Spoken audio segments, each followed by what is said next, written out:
Bonjour à tous, c'est Nanel, j'espère que vous allez bien. Quant à moi, ça baigne.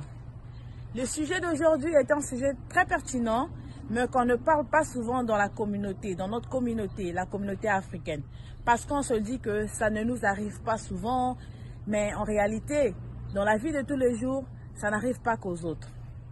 Il s'agit des homicides intrafamiliaux, des homicides d'un père, d'une mère ou encore des deux parents par leur enfant.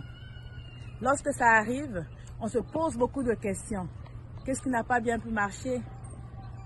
Pourquoi? Qu'est-ce qui est arrivé à cet enfant? Qu'est-ce que le parent a bien pu faire? Il y a beaucoup de questions. On qualifie cet acte d'inhumain. En faisant mes recherches, j'ai lu quelque part que tous ces enfants qui tuent leurs parents ont un dénominateur commun. Ce sont des bombes sur deux pattes. Donc ces enfants accumulent tous leurs problèmes, tous les problèmes qu'ils ont. Ils les gardent en eux, ils ne veulent pas parler. Et lorsqu'il y a une situation, boum, ils explosent. J'ai eu à discuter avec plusieurs personnes concernant ce sujet. J'ai retenu deux points très importants qui feront l'objet de mes deux prochaines vidéos. Il s'agit de l'éducation diffuse et aussi de la manière de parler des parents à leurs enfants adultes.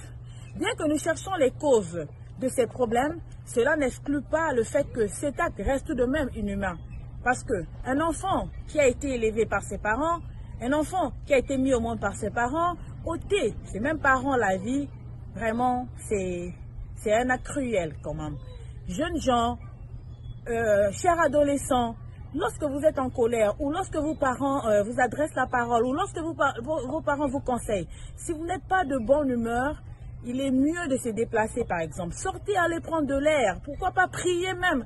Dieu, j'ai besoin de la force pour pouvoir me calmer. Faites quelque chose que vous aimez faire. Allez-y, allez vous distraire.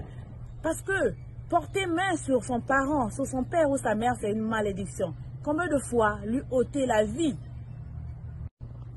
Les parents qui viennent souvent en Occident, c'est pour rechercher une vie meilleure pour leurs enfants. Mais une fois arrivés ici, ces enfants-là, ils copient certaines mauvaises habitudes. Ils se permettent tout. Ils sont comme surpris, quoi. Il y a certaines choses qu'ils ne pouvaient pas faire dans leur pays d'origine ou dans leur continent d'origine, comme en Afrique, par exemple. Ils ne pouvaient pas se permettre de crier ou de frapper leurs parents. Mais arrivés en Occident, ils changent complètement parce qu'ils se disent qu'ici, ils ont beaucoup de droits. Ils peuvent appeler la police à n'importe quel moment contre leurs parents. Donc, cela leur pousse à changer. Mais nous, parents, lorsqu'on commence à remarquer ce genre de comportement, il est mieux d'en parler avec les enfants, de trouver même des psychologues pour les suivre parce que ça ne vient pas brusquement, ça commence petit à petit et puis boum, ça explose. Cela sera l'objet de ma prochaine vidéo. Pour aujourd'hui, on s'arrête par là. Si vous avez aimé la vidéo, n'oubliez pas de liker, de partager et de vous abonner. N'oubliez pas aussi d'activer la cloche de notification pour ne pas manquer nos prochaines vidéos.